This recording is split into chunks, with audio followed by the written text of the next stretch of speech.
comme le manque de confiance dans les capacités locales, les différences de fonctionnement, de taille, de culture, d'approche, des standards, des moyens, des terminologies, de langage, des priorités entre les acteurs internationaux et les acteurs locaux, ainsi que des systèmes de coordination parallèles. Et pour aller plus loin dans la réflexion, un certain nombre de questionnements sur la localisation sont aussi présents dans notre secteur, à savoir, est-ce que la localisation risque de nuire au principe de neutralité? 2. Dans quelles conditions les associations locales peuvent-elles prendre des commandes des opérations de lutte anti-mine ou des groupes de coordination? 3. Quand recourir aux ONG internationales et quand recourir aux ONG locales? 4. Les standards internationaux sont-ils adaptés au contexte local? 5. Les standards nationaux sont-ils en conformité avec les standards internationaux? Etc., etc. Nous avons donc l'opportunité dans cette session de proposer des idées pour renforcer la participation, le leadership et les moyens des acteurs nationaux à l'avenir.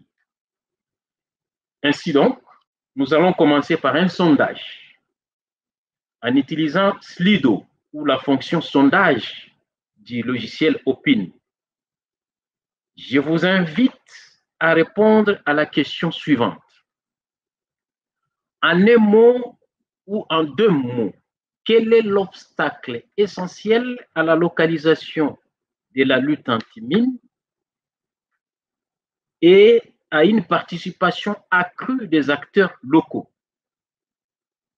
Un nuage de mots apparaîtra sur l'écran avec vos réponses et notez que le sondage est anonyme. Et pour accéder au sondage, il faut aller sur la rubrique Poll qui s'affiche à côté du chat à droite de votre écran et vous pouvez ajouter votre réponse à côté. Je répète la question. En 1 ou 2 mots, quel est l'obstacle essentiel à la localisation de la lutte anti-mine et à une participation accrue des acteurs locaux? À vous le clavier.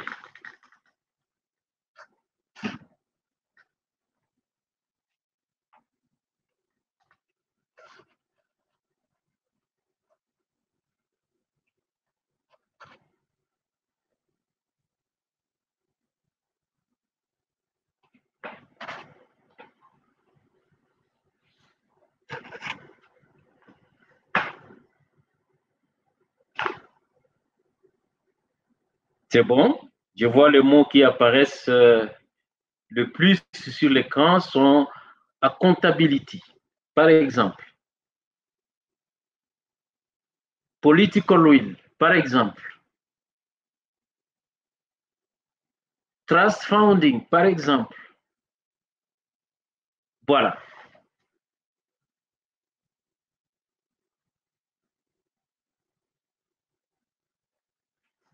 Merci beaucoup. Je vous remercie d'avoir répondu aussi rapidement à cette question.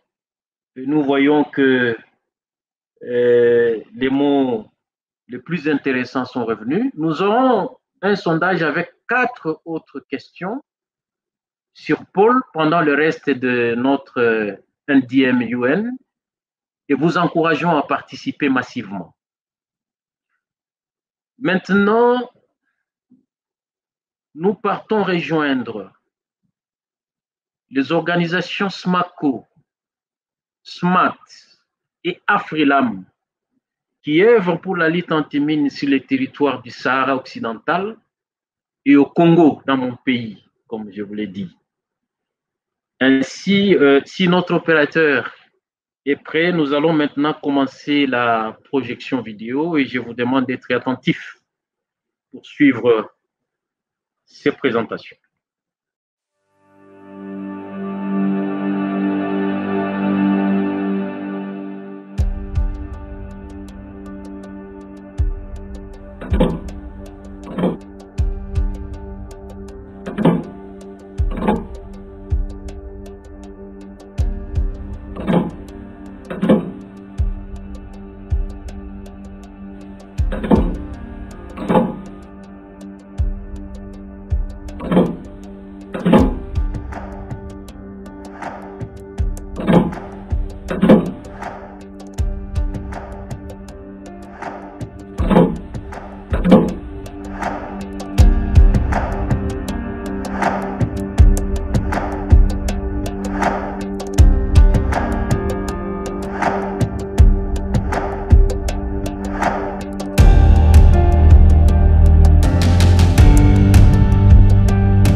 People Site, que implementó desminadoras bajo la dirección de Joan Mas en el 2015 y capacitó a todo un grupo de desminadoras saharauis que está en los orígenes mismos del SMAUT. Les invitamos a escuchar la transmisión del BBC sobre este tema en la sección Biblioteca de Carpa Joan Mas, Sahara Occidental. Creemos que la diversidad de género diferida en la localización es de crucial importancia y cualquier madre, hija y esposa y hermana entiende lo que nos impulsa a ofrecernos como voluntarias en la lucha contra minas para defender y trabajar por tierras seguras para esta generación y la próxima. Merci pour nous avoir donné cette opportunité. Je tiens à remercier le gouvernement allemand pour le don qui nous a été donné en 2017 et qui nous a permis d'installer les locaux de notre bureau, SMACO, son matériel et son personnel. Ces bureaux sont actuellement utilisés pour le renforcement des capacités, non seulement dans le domaine de l'action anti-mine, mais aussi dans le domaine des organisations qui travaillent dans le domaine humanitaire. Nous remercions également le gouvernement danois et espagnol pour leur contribution à travers l'UNMAS qui nous a permis au bureau de continuer le renforcement de nos capacités internes. Nous sommes conscients que les avantages de la localisation nécessitent un accompagnement que le bureau SMACO s'engage à remplir pleinement à l'avenir. Merci.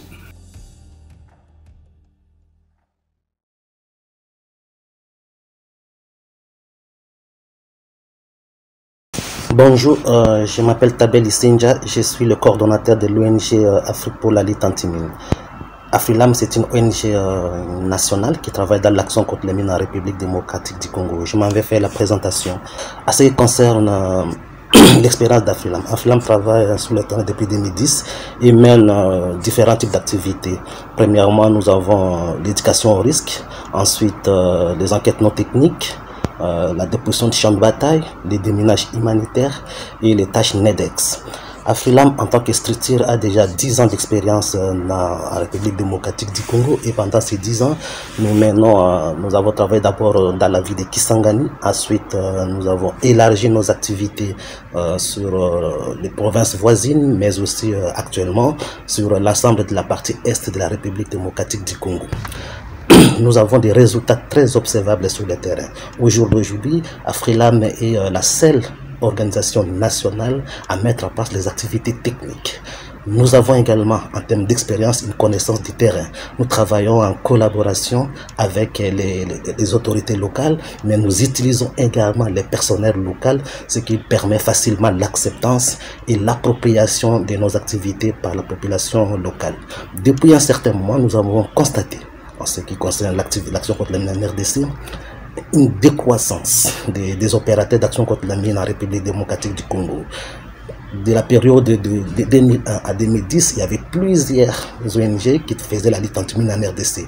Mais de 2011 à 2015, on a assisté au départ de plusieurs organisations internationales, si bien qu'au jour d'aujourd'hui, en RDC, nous avons une seule organisation internationale qui continue l'action contre les mines, c'est les DCA, et nous avons une seule organisation nationale, c'est Afrilam, qui fait non seulement des activités non techniques, mais aussi les activités techniques. Les autres ONG ne font que des activités non techniques. Bonjour, je m'appelle Marceline Sali, je suis chargée de la base de données chez Afrilam. Je viens vous parler du deuxième axe de notre présentation qui est les difficultés rencontrées ou défis. Pour ce qui est de l'insécurité, il y a certaines zones contaminées qui sont difficiles d'accès suite à des conflits armés.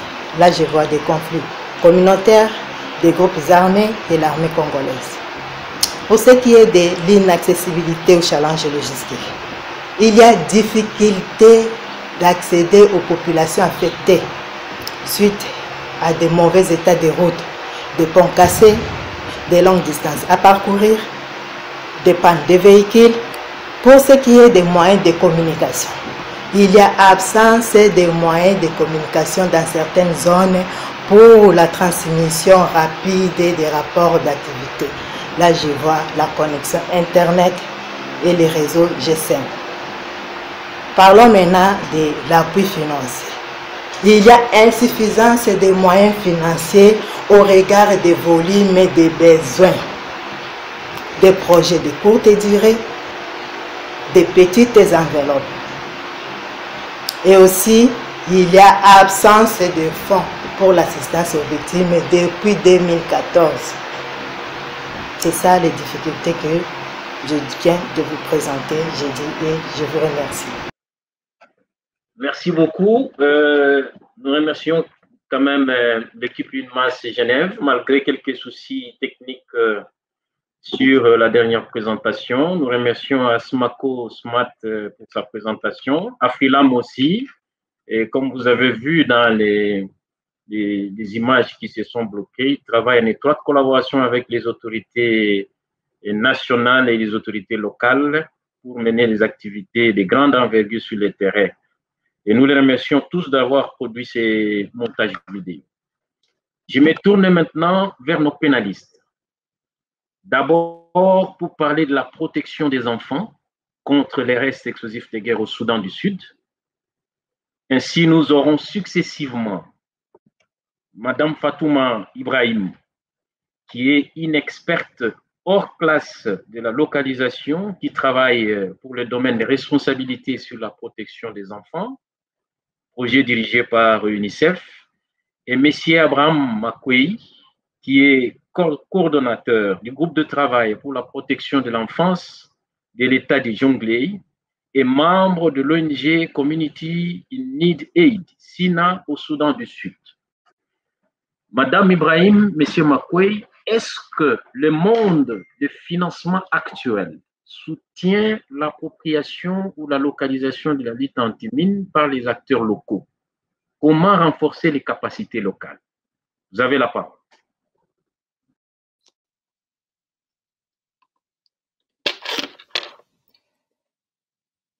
Thank you very much. Good morning, good afternoon, good evening, wherever you are.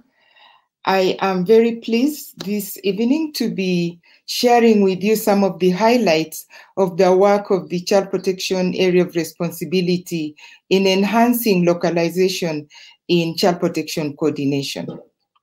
Next slide, please. So, Child Protection Area of Responsibility started its work advancing localization agenda right back in 2017. That was immediately after the World Humanitarian Summit in Istanbul, the one that the chair talked about a few minutes ago. And the work started with really thinking about how to promote localization in coordination in particular. And so together with the Global Protection Cluster, the Global Education Cluster, and the Gender-Based Violence Area of Responsibility, they work together to develop a conceptual framework which has the 5 elements that you can see on the screen. Basically, it was looking at how to promote local actors, national actors, to be more involved in the governance of the coordination mechanisms and also in decision making, promoting them to be able to participate more effectively in the coordination meetings, in coordination activities, having access to information, and also promoting equal and principled partnerships. Of course, the other big thing was how to support local actors to access direct funding and also to strengthen the institutional capacities of local actors so that they'll be able to respond to humanitarian crises more effectively and more efficiently. So what I'm going to explain to you is very much focused on these 5 elements of the conceptual framework. Next slide, please. So I would like to start off by sharing some highlights on what the Child Protection Area of Responsibility has done to promote localization in coordination. So the starting point was really looking at the governance at the global level and looking particularly at the Strategic Advisory Group, which is made up of 15 people. Before, it was actually very much dominated by international actors. So by localizing it, the Child Protection Area of Responsibility looked around and was able to identify representation from national and local actors to join the Global Strategic Advisory Group. And so it's made up of 15 people. 1/3 of the representatives are from national and local organizations from Middle East, from Africa, from Colombia, and from Asia.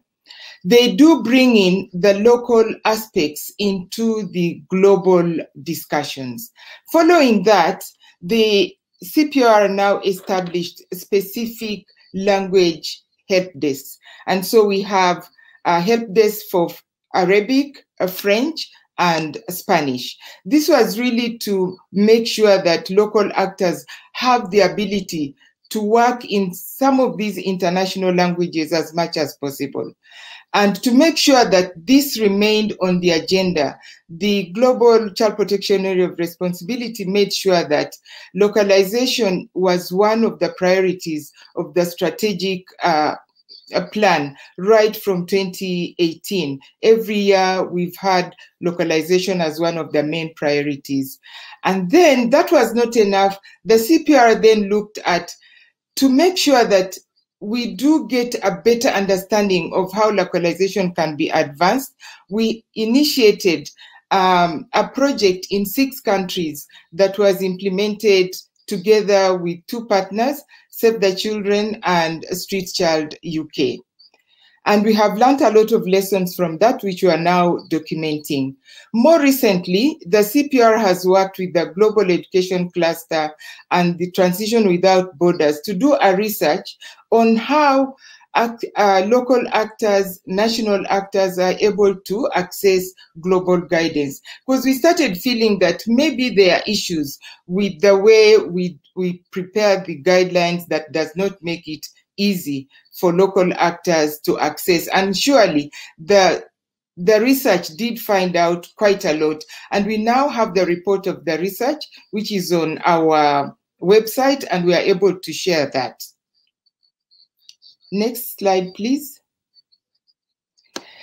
We have also learned a few lessons from the work we've done, and basically what we've seen is that we've made some good progress in decision-making and governance when we promoted that, as well as influence and participation. However, there has been little progress made in supporting local actors to access direct funding. Principal partnership is still a challenge, and institutional capacity strengthening is still a challenge. However, from the documentation that we are doing of the lessons we've learned from implementing the localization initiative in 6 countries, we are finding things that we can do together to advance localization more. Now, moving on to what I really would like to share in this forum. Next slide, please. Is what we have done in terms of supporting local and national actors to play a bigger role in the coordination mechanisms. Working together with the partners I've just mentioned, there has been assessments of the capacities of the staff who could do coordination. And then following that, capacity development plans were developed, and so individuals as well as groups were put together, and they started mentorship, coaching, and sometimes even shadowing. That was the implementation of the capacity development. And we have seen the impact. And one of the impact is actually going to be presenting after me. For now, as I'm speaking, in South Sudan, we have 10 staff from local NGOs who are co-coordinating child protection working groups at the sub-national level. And Abraham, who is going to present after me, is going to continue to explain what he's been able to do with the enhanced capacities for coordination. Thank you very much.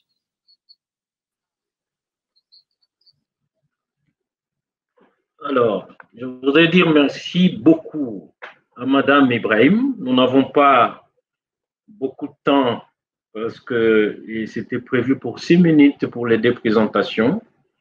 Donc, nous allons peut-être accorder exceptionnellement 2 minutes à Abraham pour qu'il nous fasse sa présentation de manière beaucoup plus rapide avant que nous passions à la session suivante. Abraham, vous avez la parole. 2 minutes. Okay, thank you so much. Good morning, good afternoon, good evening, ladies and gentlemen, wherever you are. I'm delighted to share with you my extensive experience on localization initiative in South Sudan and with support with Serve the Children in South Sudan. Next slide. I would like to also to just give you a brief overview on the local and national actors and the coordination in South Sudan.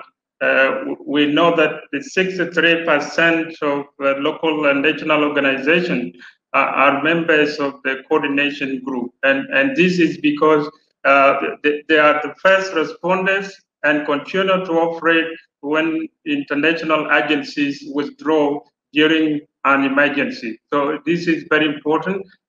We also understand that the local actors understand fully the local cultures and the historical background of the societies. We also know that the fourth aspect, that they understand the local network and communities affected by the land, mine, and explosive ordnance related cases. We also understand the political and social dynamics of the society, and we also know that local NGOs implementing ERW, which is called explosive ordnance re-education activities, they recognize the landmine explosive ordnance contamination within South Sudan as one of the challenging phenomena. Go to next slide.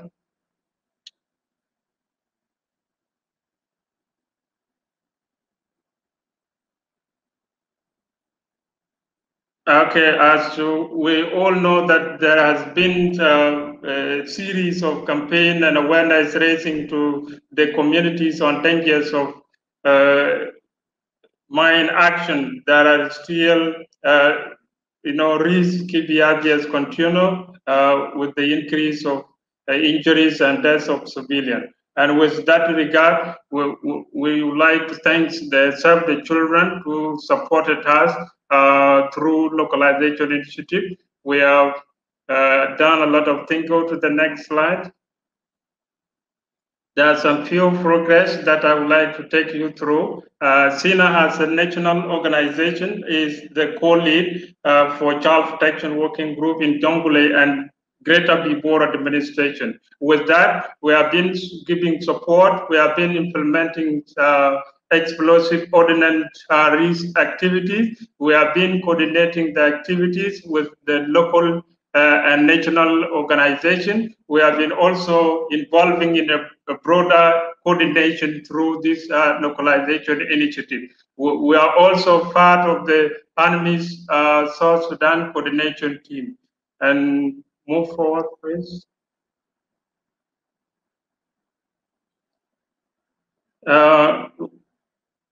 With that, we are also implementing the EOR activities and reporting the dangers of mine and explosive revenant to the organization who are concerned with demining, such as DDG and G4S in South Sudan. This has been very effective because of the knowledge we receive from the localization initiative through Serve the Children. Next slide, please.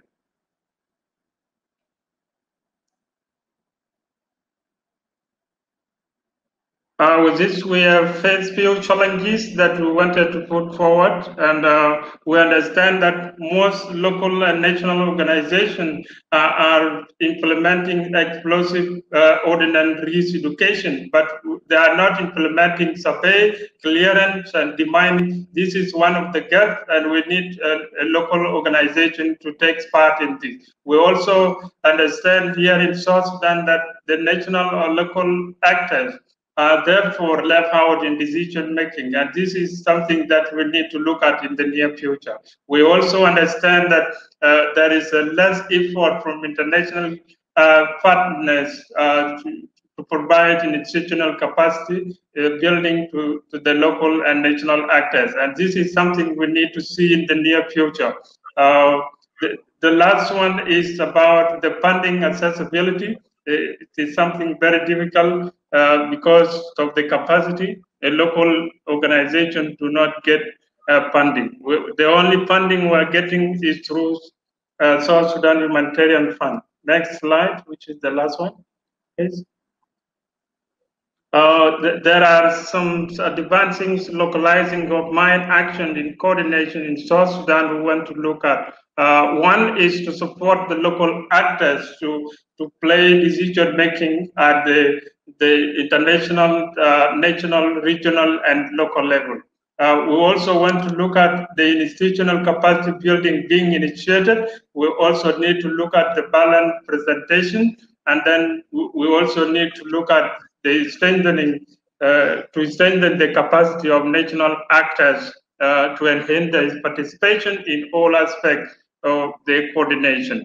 We also need to look at the angle of sustainability funding, where national actors could be given funding to enhance the coordination mechanism.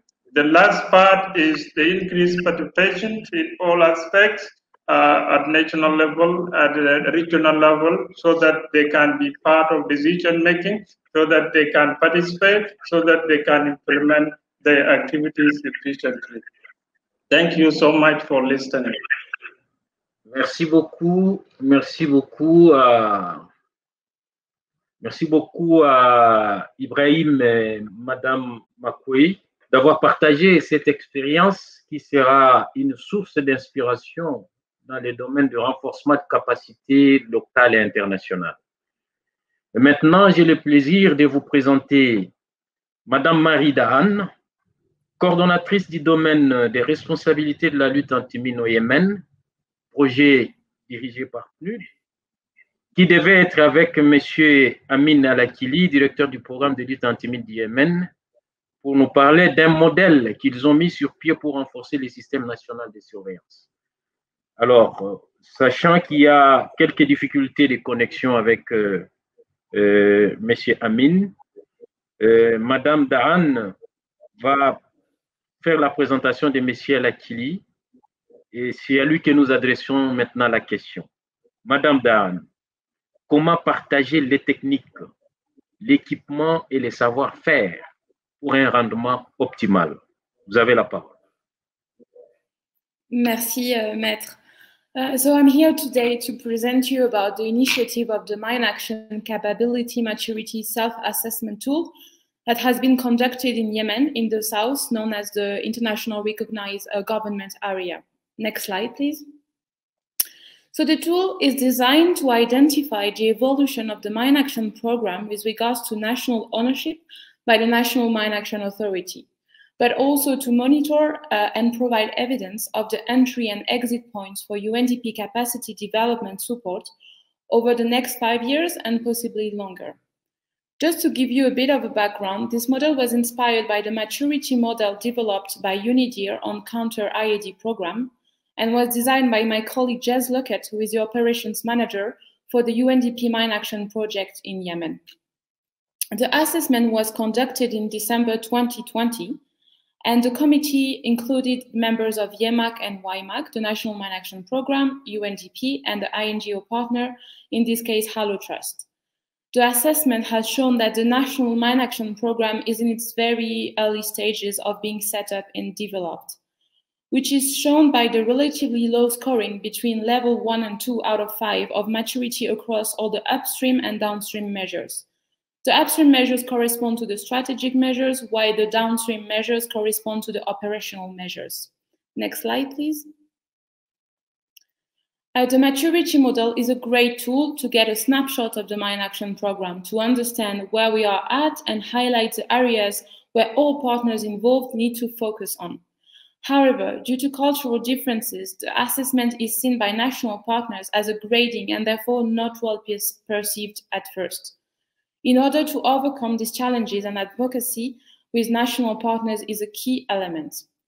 So the second half of 2021 will bring many challenges for mine action in Yemen, but YEMAC and WIMAC seem to be embracing change and realizing that existing structures need to change, knowledge needs to develop, qualifications need to be obtained, and personnel need to be refreshed in order to meet all requirements and responsibilities of a modern-day national mine action program. Next slide, please. So Mr. Amin Saleh Al-Akili, who is the director of YEMAC in the south, was supposed to join me today, but due to connectivity issue, he asked me to share with you his views regarding the mine action capability maturity self-assessment tool. Next slide, please. So from a national perspective and based on self-assessment tool outputs of maturity, YEMAC is conscious that the current situation that Yemen is going through have caused an impact on the efficiency of the demining progress because of circumstances that are some out of the mine action program's hands, as to know the ongoing conflict. YEMAC hopes that the assessment tool will be effective in helping identify the future needs, the long-term development and planning progress until it overcomes and succeeds any obstacles, in addition to the transparency about the existing challenges and the knowledge on how to support the program. Next slide, please.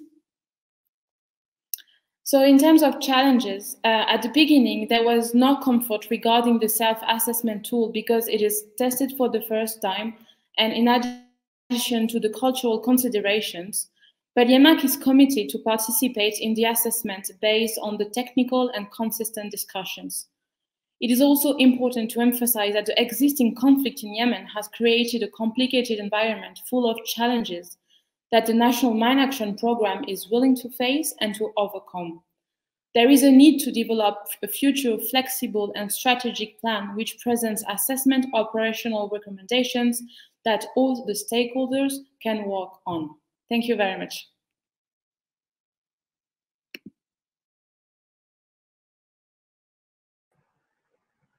Merci beaucoup à vous deux pour vos témoignages qui soulignent l'importance de la coordination entre le domaine des responsabilités de la lutte anti-mine et les autorités nationales. À présent, nous allons passer au moment des questions. Je ne sais pas, vous pouvez regarder déjà au niveau de votre chat privé s'il y a quelques questions des participants.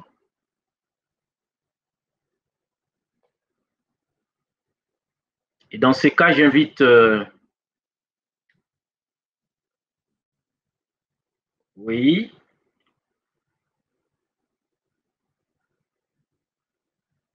J'espère que tout le monde a regardé dans son chat privé.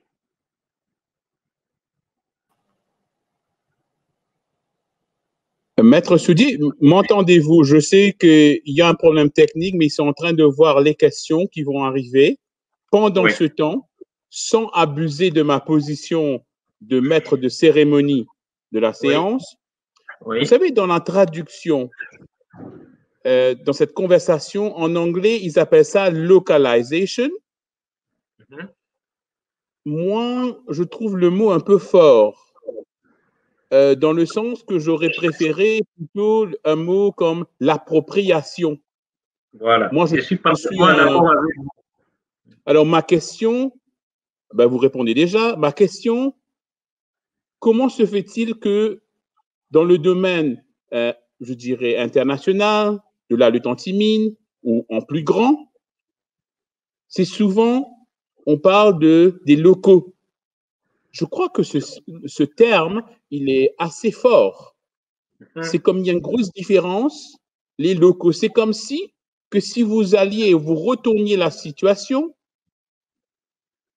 disons qu'on nous a donné un peu d'aide, allons dire en Europe ou aux États-Unis, je pèse mes mots, on dira on est allé voir les locaux. On va faire de la localisation. Donc, quel est votre avis sur cet aspect, maître? Je vous remercie.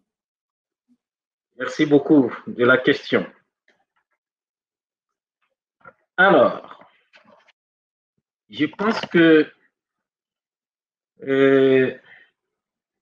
la problématique de la mise en œuvre de la lutte anti-mine, c'est d'abord et avant tout une question de ce qu'on appelle les locaux. Et ces locaux-là doivent arriver à ce terme que vous avez pu prononcer dans la question, qui s'appelle l'appropriation. Il faut qu'ils s'approprient la question parce que ce sont des problèmes qu'eux-mêmes sont en train de vivre et ils doivent être accompagnés pour résoudre ces problèmes.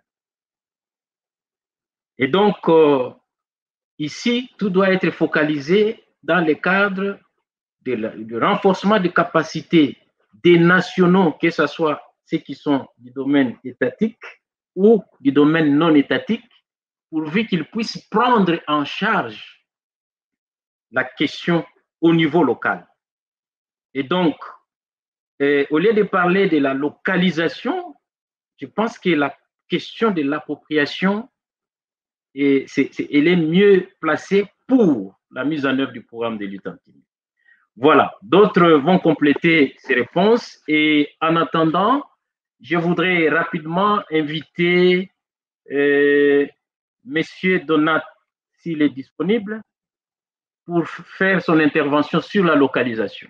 Est-ce que Monsieur Donat est disponible? Très bien. J'invite Monsieur Tabin Lisenja à prendre la parole pour son intervention. Ok, merci beaucoup Maître Soudi pour la parole accordée. Moi, je m'appelle Tabel Lisenja, je suis le coordonnateur de l'ONG Afrique pour la lutte anti-mine, AFRILAM en sigle. AFRILAM, c'est une ONG qui travaille en RDC. Vous avez vu la présentation, même s'il y a eu quelques soucis d'image. Donc, voilà. Donc, je ne vais pas revenir sur ce qui était prévu sur l'image, mais moi, je vais plus me focaliser sur les recommandations. AFRILAM a formulé un certain nombre de recommandations à présenter ici devant la plénière. Il y en a de deux types. La première recommandation, la première série de recommandations est adressée au gouvernement congolais. Et la première, c'est donc de dire au gouvernement congolais de respecter ses engagements vis-à-vis de l'article 5 du traité d'Ottawa et de faire de la République démocratique du Congo une terre sans mine. Donc, la deuxième recommandation que nous, AFRILAM, nous formulons au gouvernement congolais, c'est d'appuyer efficacement le CCLAM, qui est l'autorité nationale, pour lui permettre de fonctionner correctement et d'accompagner les opérateurs internationaux, mais surtout nationaux, pour l'appropriation effectivement de la lutte anti-mine en République démocratique du Congo. Ce sont les deux recommandations phares que nous adressons au gouvernement congolais. En dehors de ces recommandations adressées au gouvernement congolais, nous avons formulé 3 recommandations à l'attention de bailleurs de fonds qui soutiennent la lutte anti-mine de par le monde. La première recommandation à ce niveau, c'est de demander aux bailleurs de fonds de continuer à soutenir les efforts de la République démocratique du Congo pour aider ces pays à éliminer la problématique des mines antipersonnelles sur son sol et que la RDC devienne enfin une terre sans mine. La deuxième recommandation au niveau du bailleur de fonds, c'est de leur demander de porter un regard particulier sur l'assistance aux victimes, particulièrement dans mon pays, la RDC Congo. Moi, je suis un opérateur national. Les mines, mais surtout les restes explosifs de guerre, continuent à faire des accidents. Mais depuis un certain temps, particulièrement depuis 2014, il n'y a plus d'appui financier au profit des victimes de mines ou des restes explosifs de guerre. Les accidents continuent, mais il n'y a pas de soutien financier pour assister les victimes et leurs familles. Et ça pose beaucoup de soucis pour nous, les opérateurs nationaux. Lorsque nous nous déployons sur le terrain, nous sommes confrontés à cette réalité. Nous voyons les victimes et il n'y a pas moyen de les assister faute de financement. Et la dernière recommandation qui a fait la formule auprès des opérateurs, auprès des bailleurs de fonds, c'est de leur demander de faire confiance à la capacité technique et managériale des opérateurs nationaux. Depuis longtemps, la lutte anti-mine a été soutenue, exécutée de par le monde par les opérateurs internationaux. Au jour d'aujourd'hui, il y a eu des opérateurs nationaux qui se sont constitués, ils ont mis en place les organisations et ces organisations fonctionnent efficacement. Le principe est que la plupart d'acteurs qui avaient évolué dans ces organisations internationales, qui ont mis en œuvre les organisations nationales et qui travaillent à ce niveau. Et si vous voyez sur le terrain, en termes de rendement, en termes de productivité, vous allez vous rendre compte que les opérateurs nationaux produisent le même rendement que les opérateurs internationaux, mais seulement à moindre coût. Donc, le coût de mise en œuvre des activités des opérateurs nationaux est beaucoup plus inférieur par rapport au coût mobilisé par les opérateurs internationaux. Donc, il y a donc nécessité de parvenir à cette localisation ou, pour dire mieux, à cette appropriation de la lutte anti-mine au niveau national ou bien au niveau local. Comme à Afrilam, lorsque nous nous déployons sur le terrain pour travailler, nous travaillons d'abord directement avec les autorités locales, mais aussi les acteurs qui mettent en œuvre les activités sont les gens du milieu et cela, ça facilite effectivement l'acceptance et l'appropriation de la lutte anti-mine au niveau de la communauté où il y a la problématique des mines ou des restes explosifs des guerres. C'est ça. Il est vrai que dans notre déploiement sur le terrain, nous rencontrons beaucoup de challenges. On en a identifié de 4 types. Premièrement, c'est le problème d'insécurité. Dans mon pays, il y a des conflits armés qui sévissent, particulièrement dans la partie est de la République démocratique du Congo. Ça pose beaucoup de soucis, beaucoup de problèmes aux opérateurs pour intervenir directement auprès des populations affectées. La deuxième difficulté que nous rencontrons sur le terrain, c'est le problème d'accessibilité. La RD Congo est vraiment polluée, les routes ne sont pas de bonne qualité, si bien que les opérateurs ont beaucoup de difficultés pour atteindre les bénéficiaires. Donc les routes qui sont cassées, les ponts qui sont cassés, les distances à parcourir sont longues, des pannes de véhicules, tout ça, ça ne permet pas d'atteindre facilement les bénéficiaires. Et la dernière difficulté que nous rencontrons, c'est surtout l'appui financier, et nous demandons aux bailleurs de fonds d'appuyer les opérateurs nationaux pour les aider à prendre en charge la lutte anti-mine dans notre pays. Merci beaucoup, je vous remercie. Tabin. Merci beaucoup, M. Tabin. Je peux grignoter quelques minutes sur mon temps de remarques finales en accordant rapidement 2 minutes à SMACO, si ils peuvent facilement dire un mot sur la localisation. 2 minutes. Est-ce que SMACO peut nous dire aussi quelque chose sur la localisation dans 2 minutes? Maître Soudi, est-ce que vous m'entendez? Je vous entends très bien. Oui, je voulais juste vous lire une des questions que nous avons reçues dans l'espace de conversation, si vous voulez bien. Je vous en prie. Alors, la question est la suivante, c'est en anglais. Hein. I see the subject of enhancing capacities is raised several times. So my question would be, who then decide on what are the right needed capacities to operate and run efficiently the mine action program in X or Y context? Donc, je vais essayer de traduire. Attendez, elle est en train de bouger, cette question. Mais en gros, la personne demande, puisqu'on parle beaucoup du renforcement des capacités, la question est qui décide quelles sont les bonnes capacités, les capacités suffisantes pour mener des opérations, pour diriger des opérations efficacement dans la lutte anti-mine dans un contexte quelconque. Donc voilà la question. Je ne sais pas si vous voulez y répondre vous-même ou demander à un des panélistes d'y répondre. Je pense qu'on peut d'abord donner priorité. On peut d'abord donner priorité aux panélistes, mais comme un homme de terrain, je sais que pour que les opérations se mènent bien, il faudra absolument qu'il y ait une collaboration entre l'État et les organisations non étatiques dans les opérations. L'État doit prendre en charge la question, prioriser la question de la lutte anti-mine, et l'État doit accompagner des opérateurs non étatiques, et cet ensemble peut permettre à ce que l'appropriation au niveau national puisse arriver à un objectif qui soit efficace dans la mise en œuvre. Un pénaliste peut rapidement aussi répondre. C'est comme ça que j'avais donné la parole à Smako, même pour 2 minutes, pour que nous puissions passer aux remarques finales. Voilà.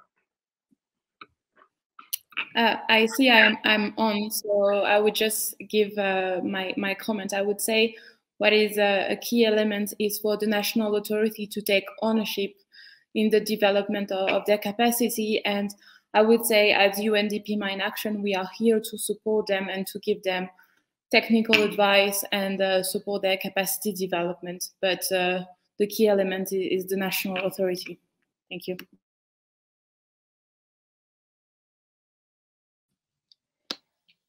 Can I also add? I think the question of capacity is really an important one. And I liked the question saying, who decides? I think it's capacity for what is the issue. So when I talked, I was very clear it was capacity for coordination. And there was an assessment first. So the staff decided they had to decide, they did mention what capacities they didn't have and which capacities they had.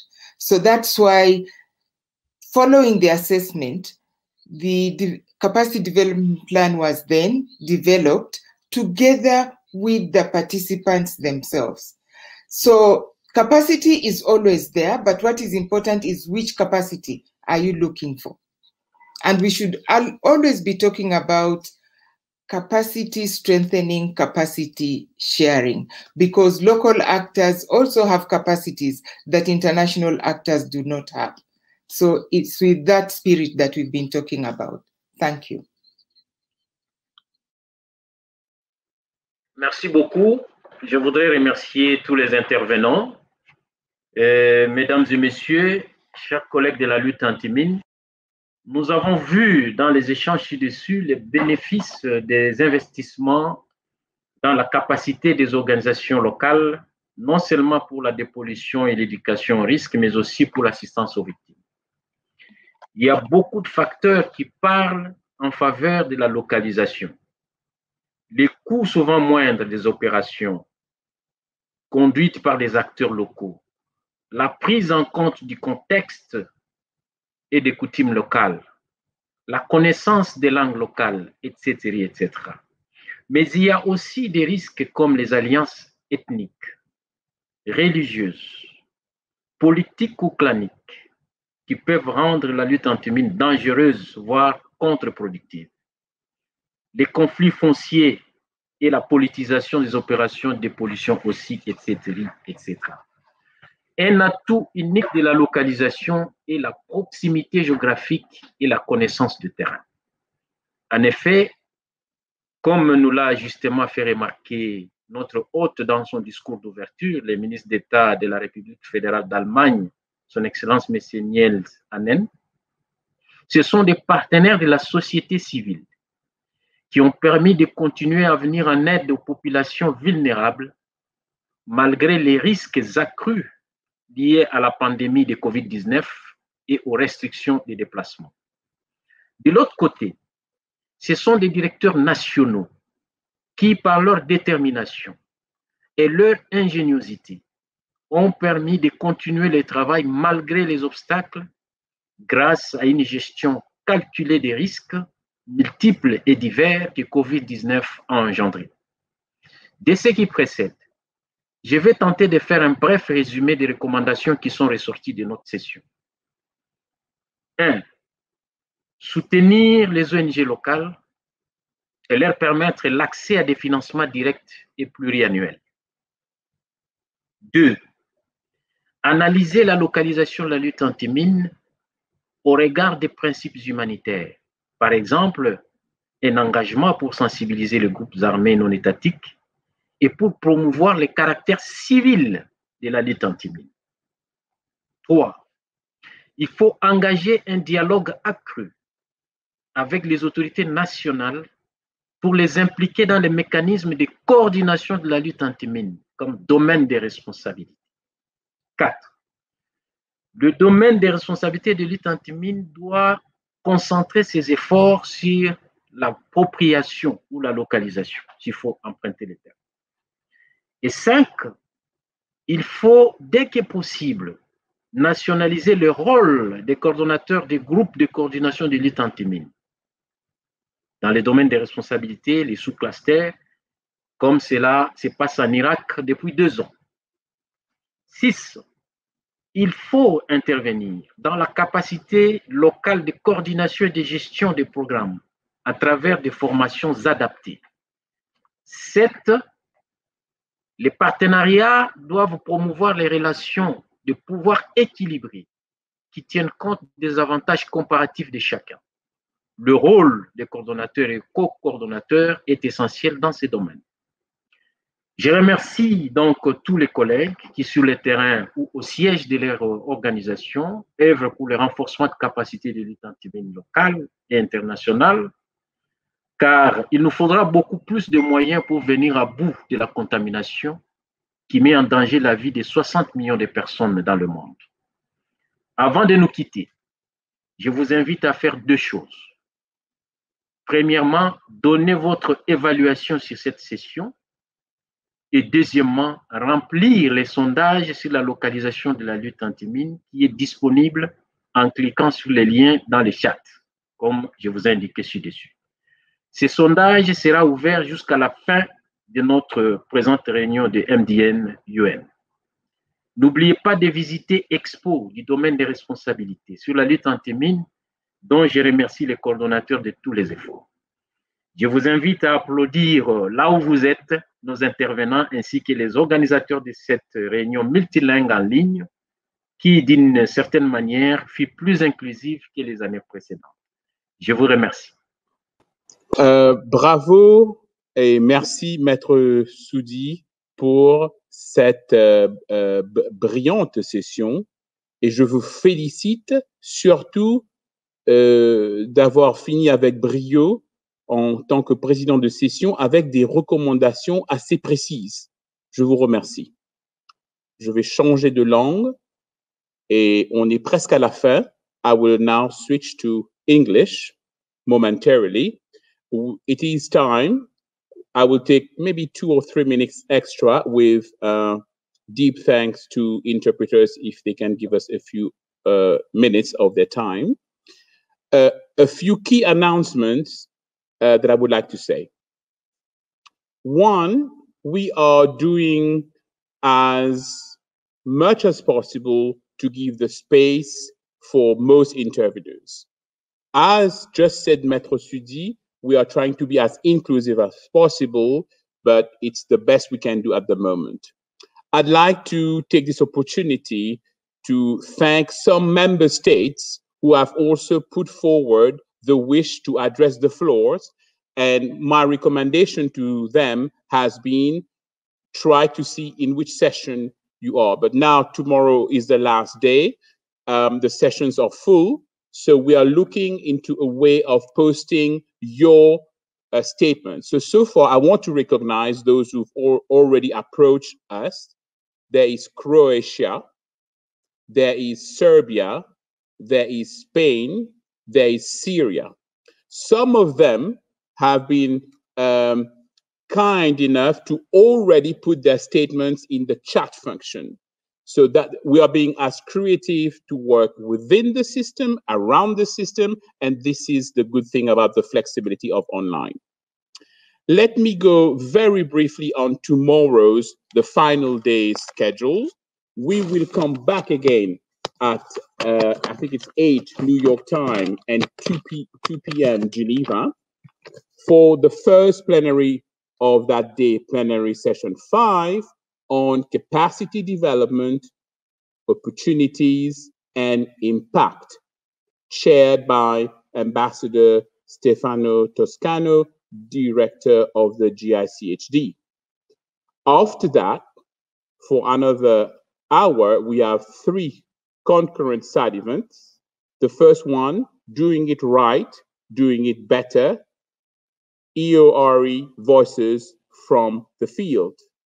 The next one, together at the same time, is approaches to counter the threat posed by IEDs, examples from Yemen and the Sahel region.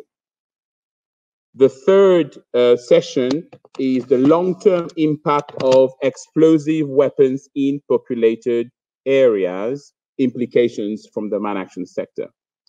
There will be a break, and then tomorrow, 4:30 Geneva time, I will switch roles. I will chair that session on inclusion and diversity. It's a first in this setting of the NDM to address racial equity in mine action. And there will be very interesting panelists in that session. I take the floor, so I am doing advertisement for that session. After which, at 5:30 p.m., we will have the closing ceremony chaired by my boss, Ms. Eileen Cohn, Acting Director of UNMAS. So we wish you a good evening. Congratulations to all participants, organizers, and I have to put a word again for the government of Germany for its generosity to making this possible. Thank you. Good night. Have a good day. See you tomorrow. Bye-bye.